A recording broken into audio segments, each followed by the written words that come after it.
സിലബസിലെ ഹൈഡ്രജനും ഓക്സിജനും എന്ന് പറയുന്ന ടോപ്പിക്കാണ് ഈ ഒരു വീഡിയോയിലൂടെ നമ്മൾ കംപ്ലീറ്റ് ആക്കുന്നത്. ഈ ഒരു ടോപ്പിക് എന്ന് പറയുന്നത് സയൻസുമായി ബന്ധപ്പെട്ടതാണെങ്കിലും ചില GK പോർഷൻസ് ഒക്കെ പഠിക്കുന്ന പോലെ കേട്ടിരുന്ന് ബുള്ളറ്റ് പോയിന്റുകൾ പോലെ അങ്ങ് പഠിച്ചു പോയാൽ മതി. ഹൈഡ്രജനും ഓക്സിജനും ഒക്കെ ആയിട്ട് ബന്ധപ്പെട്ട് കുറച്ച് കാര്യങ്ങൾ നമ്മൾ ഓർത്തിരിക്കണം.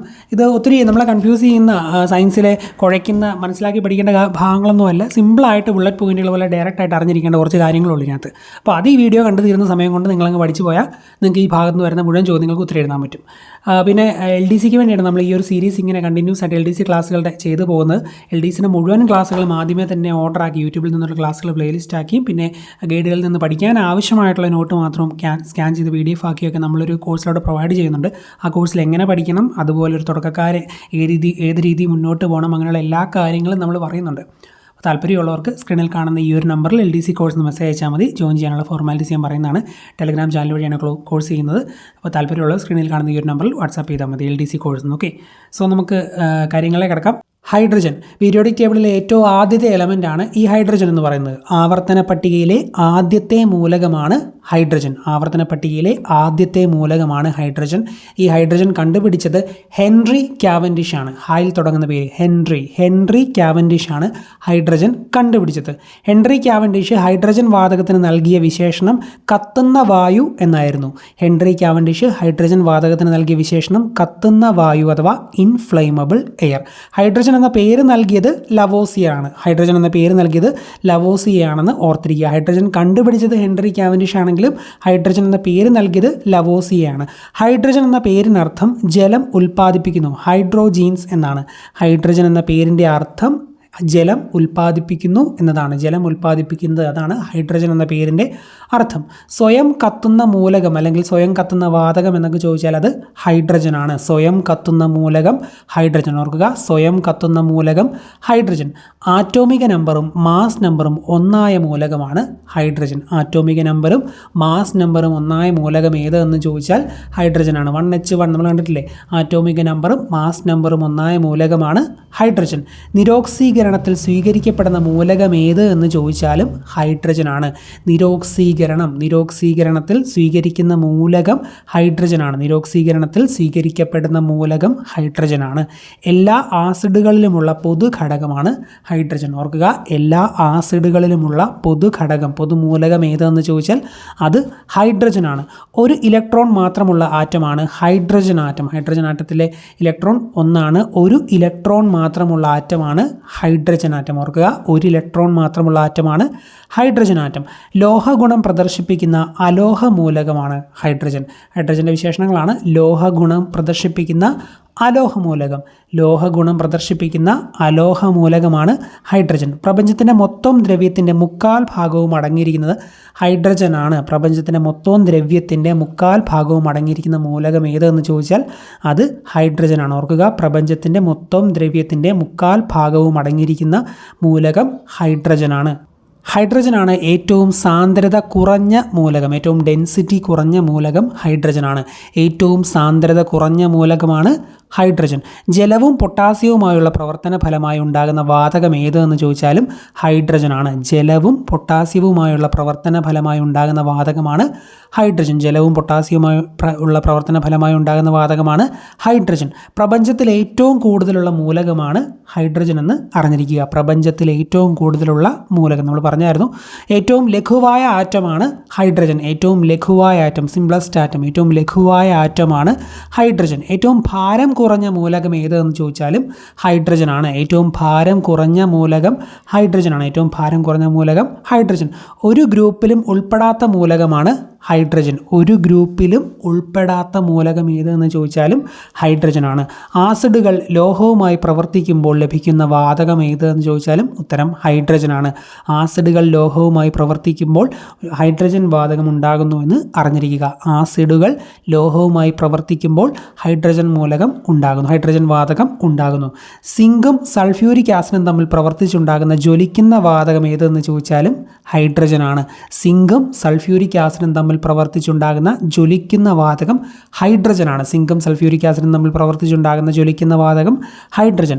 വനസ്പതി നിർമ്മാണത്തിന് ഉപയോഗിക്കുന്ന വാതകമാണ് ഹൈഡ്രജൻ. ഓർക്കുക, വനസ്പതി നിർമ്മാണത്തിന് ഉപയോഗിക്കുന്ന വാതകം ഹൈഡ്രജനാണ്. വനസ്പതി നിർമ്മാണത്തിന് ഉപയോഗിക്കുന്ന വാതകം ഹൈഡ്രജനാണ്. സസ്യ എണ്ണയിലൂടെ ഹൈഡ്രജൻ വാതകം കടത്തിവിട്ടാണ് വനസ്പതി നിർമ്മിക്കുന്നത് എന്ന് അറിഞ്ഞിരിക്കുക.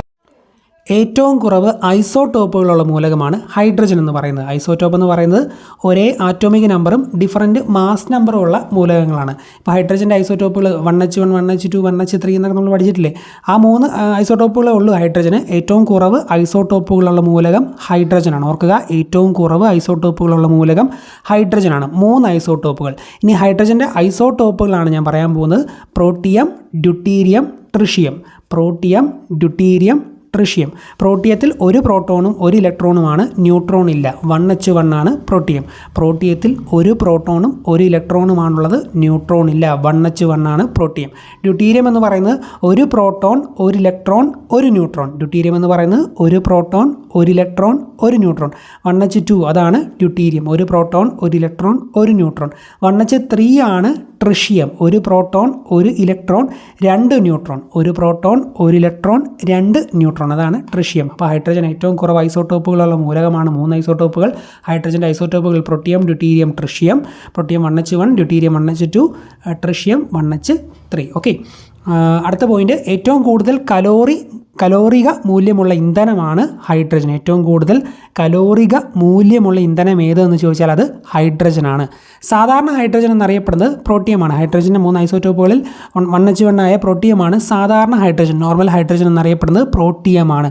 സുലഭമായി കാണപ്പെടുന്ന ഹൈഡ്രജൻ്റെ ഐസോടോപ്പാണ് പ്രോട്ടിയം. സുലഭമായി കാണപ്പെടുന്ന ഹൈഡ്രജൻ്റെ ഐസോടോപ്പാണ് പ്രോട്ടിയം എന്നറിഞ്ഞിരിക്കുക. ഹൈഡ്രജൻ ബോംബിൻ്റെ നിർമ്മാണത്തിന് ഉപയോഗിക്കുന്ന ഹൈഡ്രജൻ്റെ ഐസോടോപ്പുകൾ ഡ്യൂട്ടീരിയവും ട്രിഷ്യവുമാണ്. ഹൈഡ്രജൻ ബോംബിൻ്റെ നിർമ്മാണത്തിന് ഉപയോഗിക്കുന്ന ഹൈഡ്രജൻ ഐസോടോപ്പുകൾ ഡ്യൂട്ടീരിയവും ട്രിഷ്യവുമാണെന്ന് അറിഞ്ഞിരിക്കുക. ഹൈഡ്രജൻ്റെ റേഡിയോ ആക്റ്റീവായ ഐസോടോപ്പാണ് ട്രിഷിയം. അതിൻ്റെ ഹാഫ് ലൈഫ് എന്ന് പറയുന്നത് 12.3 വർഷങ്ങളാണ്, 12.3 ഇയേഴ്സ്. അപ്പോൾ ഹൈഡ്രജൻ്റെ ഏറ്റവും ഹൈഡ്രജൻ്റെ റേഡിയോ ആക്റ്റീവായിട്ടുള്ള ഐസോടോപ്പാണ് ട്രിഷിയം. അതിൻ്റെ ഹാഫ് ലൈഫ് എന്ന് പറയുന്നത് 12.3 വർഷമാണ്. അപ്പം സാധാരണയായി കാണുന്ന ഹൈഡ്രജൻ എന്ന് പറയുന്നത് പ്രോട്ടിയമാണ്. സുലഭമായി കാണപ്പെടുന്ന ഹൈഡ്രജൻ്റെ ഐസോടോപ്പ് ഏതെന്ന് ചോദിച്ചാലും പ്രോട്ടിയമാണ്. ഹൈഡ്രജൻ ബോംബിൻ്റെ നിർമ്മാണത്തിന് ഉപയോഗിക്കുന്ന ഹൈഡ്രജൻ്റെ ഐസോടോപ്പുകളാണ് ഡ്യൂട്ടീരിയവും ട്രിഷ്യവും. ഹൈഡ്രജൻ്റെ റേഡിയോ ആക്റ്റീവായിട്ടുള്ള ഐസോടോപ്പാണ് ട്രിഷിയം. ഹാഫ് ലൈഫ് 12.3 വർഷം. ഹൈഡ്രജൻ്റെ രൂപാന്തരങ്ങളാണ് ഓർത്തോ ഹൈഡ്രജനും പാരാ ഹൈഡ്രജനും. ഹൈഡ്രജൻ്റെ രൂപാന്തരങ്ങളാണ് ഓർത്തോ ഹൈഡ്രജനും പാരാ ഹൈഡ്രജനും. ഹൈഡ്രജൻ്റെ രൂപാന്തരങ്ങൾ കണ്ടുപിടിച്ചത് ഹൈസൻബർഗ് ആണ്. ഹൈഡ്രജൻ്റെ രൂപാന്തരങ്ങൾ കണ്ടുപിടിച്ചത് ഹൈസൻബർഗ് ആണ്. ഓർത്തോ ഹൈഡ്രജനും പാരാ ഹൈഡ്രജനും ഹൈഡ്രജൻ്റെ രൂപാന്തരങ്ങളാണ്. ഹൈഡ്രജൻ്റെ രൂപാന്തരങ്ങൾ കണ്ടുപിടിച്ചത് ഹൈസൻബർഗ് ആണ്. തുറന്ന പുസ്തകം അഥവാ ഓപ്പൺ ബുക്കിൻ്റെ ആകൃതിയിലുള്ള ഹൈഡ്രജൻ്റെ സംയുക്തമാണ് ഹൈഡ്രജൻ പെറോക്സൈഡ് അഥവാ H2O2. തുറന്ന പുസ്തകത്തിൻ്റെ ആകൃതിയുള്ള ഹൈഡ്രജൻ്റെ സംയുക്തമാണ് ഹൈഡ്രജൻ പെറോക്സൈഡ് അഥവാ H2O2. അപ്പോൾ ഹൈഡ്രജൻ്റെ രൂപാന്തരങ്ങൾ ഞാൻ പറഞ്ഞു, ഓർത്തോ ഹൈഡ്രജനും പാരാ ഹൈഡ്രജനും. ഹൈഡ്രജൻ്റെ രൂപാന്തരങ്ങൾ കണ്ടുപിടിച്ചത് ഹൈസൻബർഗ് ആണ്. തുറന്ന പുസ്തകത്തിൻ്റെ ആകൃതിയുള്ള ഹൈഡ്രജൻ ഏതെന്ന് ചോദിച്ചാൽ, ഹൈഡ്രജൻ്റെ സംയുക്തം ഏതെന്ന് ചോദിച്ചാൽ ഹൈഡ്രജൻ പെറോക്സൈഡ് ആണ്, H2O2. ബ്ലീച്ചിങ് ഏജൻറ്റായി ഉപയോഗിക്കുന്ന ഹൈഡ്രജൻ്റെ സംയുക്തമാണ് നമ്മൾ നേരത്തെ പറഞ്ഞ ഹൈഡ്രജൻ പെറോക്സൈഡ്. ബ്ലീച്ചിങ് ഏജൻറ്റായി ഉപയോഗിക്കുന്ന ഹൈഡ്രജൻ്റെ സംയുക്തമാണ് ഹൈഡ്രജൻ പെറോക്സൈഡ്. പഴയ എണ്ണ ഛായാചിത്രങ്ങളിൽ നിറം നിലനിർത്താനായി ഉപയോഗിക്കുന്ന ഹൈഡ്രജൻ സംയുക്തം ഏതെന്ന് ചോദിച്ചാലും ഹൈഡ്രജൻ പെറോക്സൈഡ് ആണ്. പഴയ എണ്ണ ഛായാചിത്രങ്ങളിൽ നിറം നിലനിർത്താനായി ഉപയോഗിക്കുന്ന ഹൈഡ്രജൻ സംയുക്തമാണ് ഹൈഡ്രജൻ പെറോക്സൈഡ്. ബ്ലീച്ചിങ് ഏജൻറ്റായി ഉപയോഗിക്കുന്ന ഹൈഡ്രജൻ്റെ സംയുക്തം, പഴയ എണ്ണ ഛായാചിത്രങ്ങളിൽ നിറം നിലനിർത്താനായി ഉപയോഗിക്കുന്ന ഹൈഡ്രജൻ സംയുക്തം, ഇതൊക്കെ ഹൈഡ്രജൻ പെറോക്സൈഡ് ആണ്.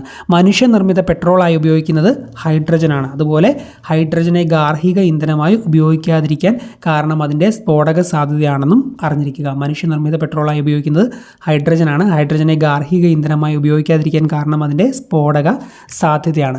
ഖനജലം. ഹൈഡ്രജൻ്റെ ഐസോട്ടോപ്പായ ഡ്യൂട്ടീരിയം ഓക്സിജനുമായി പ്രവർത്തിച്ചുണ്ടാകുന്ന സംയുക്തമാണ് ഖനജലം അഥവാ ഹാർഡ് വാട്ടർ എന്ന്, ഹെവി വാട്ടർ എന്ന് അറിഞ്ഞിരിക്കുക. D2O ആണ് ഖനജലത്തിൻ്റെ ഫോർമുല എന്ന് പറയുന്നത്.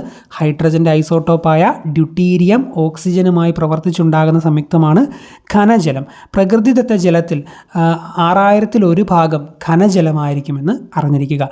ഹൈഡ്രജൻ്റെ ഐസോട്ടോപ്പായ ഡ്യൂട്ടീരിയം ഓക്സിജനുമായി പ്രവർത്തിച്ചുണ്ടാകുന്നതാണ് ഖനജലം പ്രകൃതിദത്ത ജലത്തിൽ 6000 ഭാഗം ഖനജലമായിരിക്കും. 1/6000 പോർഷൻ ഖനജലമായിരിക്കും പ്രകൃതി ജലത്തിൽ. ഖനജലത്തിൻ്റെ ഉപയോഗങ്ങൾ ന്യൂക്ലിയർ റിയാക്ടറിൽ മോഡറേറ്ററായി ഉപയോഗിക്കാം, ഡ്യൂട്ടീരിയം ഐസോട്ടോപ്പിൻ്റെ നിർമ്മാണത്തിന് ഉപയോഗിക്കാം, രാസപ്രവർത്തനങ്ങളിൽ ട്രേസറായി ഉപയോഗിക്കാം. ന്യൂക്ലിയർ റിയാക്ടറിൽ മോഡറേറ്ററായി ഉപയോഗിക്കാം, ഡ്യൂട്ടീരിയം ഐസോട്ടോപ്പിൻ്റെ നിർമ്മാണത്തിൽ ഉപയോഗിക്കാം, രാസപ്രവർത്തനത്തിൽ ട്രേസറായും ഖനജലം ഉപയോഗിക്കാം. എന്നോട് പറയാം, ഖനജലത്തിൻ്റെ ഉപയോഗങ്ങൾ ന്യൂക്ലിയർ റിയാക്ടറിൽ മോഡറേറ്ററായി ഉപയോഗിക്കാം, ഡ്യൂട്ടീരിയം ഐസോട്ടോപ്പിൻ്റെ നിർമ്മാണത്തിന്, രാസപ്രവർത്തനങ്ങളിൽ ട്രേസറായി. ഖന ഹൈഡ്രജൻ എന്നറിയപ്പെടുന്നത് ഡ്യൂട്ടീരിയമാണെന്നും ഓർത്തിരിക്കുക. ഖന ഹൈഡ്രജൻ എന്നറിയപ്പെടുന്നത് ഡ്യൂട്ടീരിയമാണ്. അതുപോലെ ജലത്തിൻ്റെ രാസനാമം ഡൈഹൈഡ്രജൻ മോണോക്സൈഡാണ്. ജലത്തിൻ്റെ രാസനാമം dihydrogen monoxide, H2O, dihydrogen monoxide. ഖനജലം എന്ന് പറയുന്നത് ഡ്യൂട്ടീരിയം ഓക്സൈഡാണ്, D2O. ഖനജലം എന്ന് പറയുന്നത് ഡ്യൂട്ടീരിയം ഓക്സൈഡാണ്. ഇത്രയും കാര്യങ്ങൾ ബുള്ളറ്റ് പോയിന്റുകൾ പോലെ ഹൈഡ്രജനുമായി ബന്ധപ്പെട്ട് പഠിച്ചിരിക്കണം. ഇനി നമ്മൾ പഠിക്കാൻ പോകുന്നത് ഓക്സിജനുമായി ബന്ധപ്പെട്ട കാര്യങ്ങളാണ്. ജീവവായു എന്നറിയപ്പെടുന്നത് ഓക്സിജനാണ്. ഓക്സിജൻ ജീവവായു എന്നറിയപ്പെടുന്നു.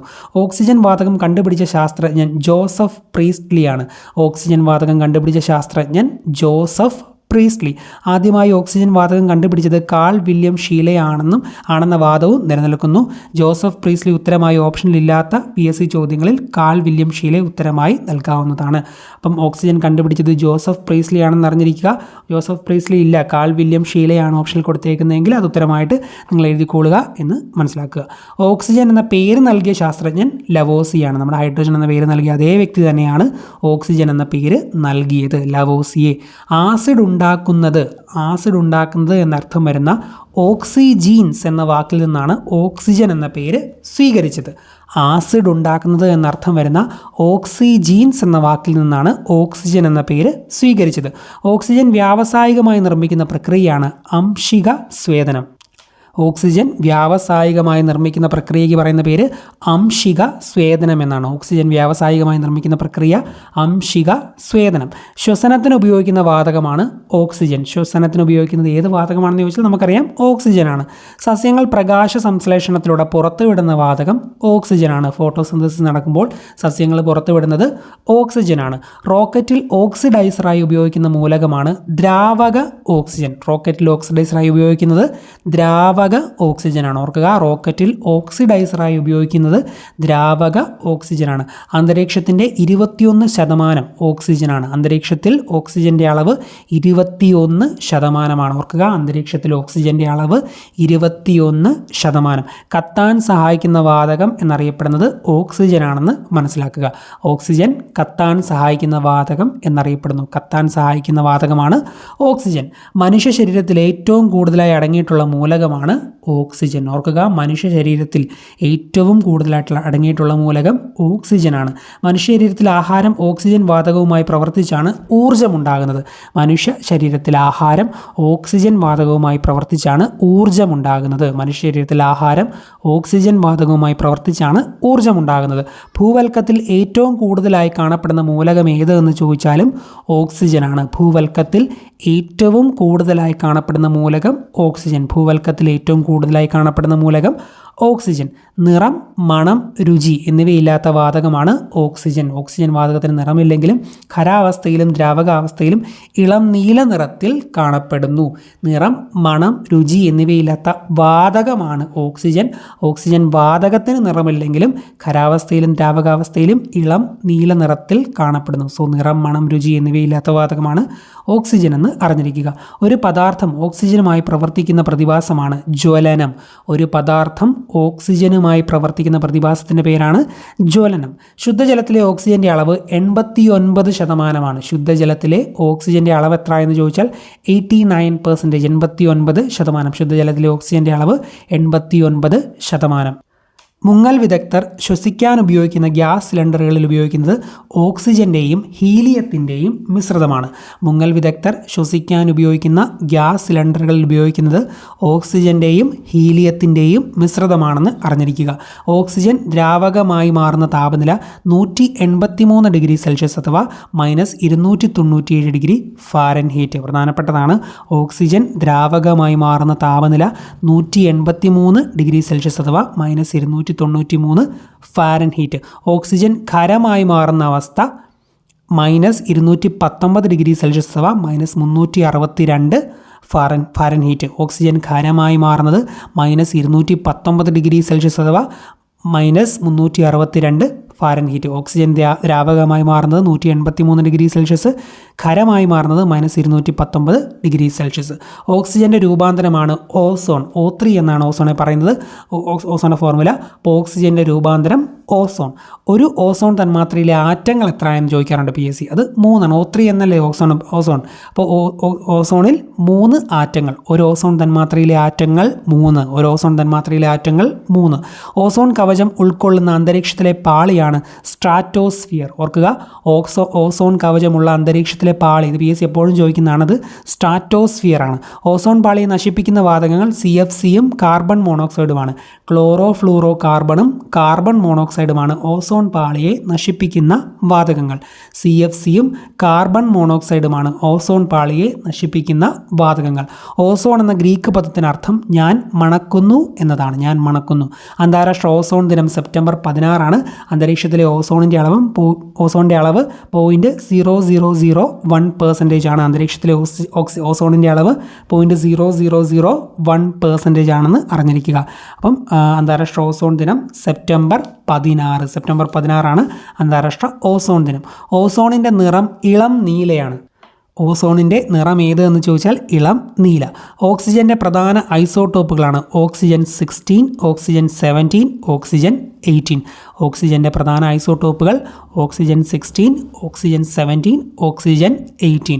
മിനറൽ വാട്ടർ അണുവിമുക്തമാക്കാൻ ഉപയോഗിക്കുന്നത് അൾട്രാ വയലറ്റ് കിരണങ്ങളും ഓസോണുമാണ്. മിനറൽ വാട്ടർ അണുവിമുക്തമാക്കാൻ ഉപയോഗിക്കുന്നത് അൾട്രാ വയലറ്റ് കിരണങ്ങളും ഓസോണുമാണെന്ന് അറിഞ്ഞിരിക്കുക.